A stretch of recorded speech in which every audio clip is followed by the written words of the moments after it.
ng kaldero at iba pang pampaingay ang inihanda ng grupong ito sa pagsalubong sa bagong taon. Happy New Year! Gaya ng tradisyon, may mga tumatalon tuwing New Year. At sa mga bayan na bawal ang paputok, ang mga ingay ng sasakyan ang maririnig bilang alternatibong pampaingay.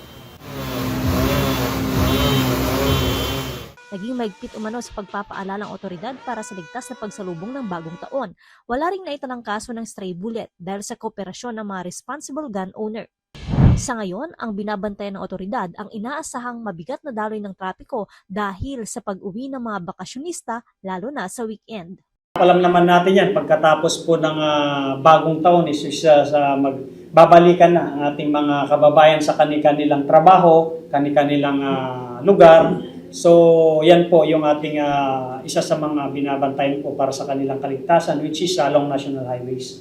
Especially yung mga accident-prone areas na mga lugar na pwede nating kaya kinordinate na rin po natin yan sa ating mga chief of police to coordinate with their local chief executive na maglagay ng mga signages. Joanne Punsoy, Balitang Solid North.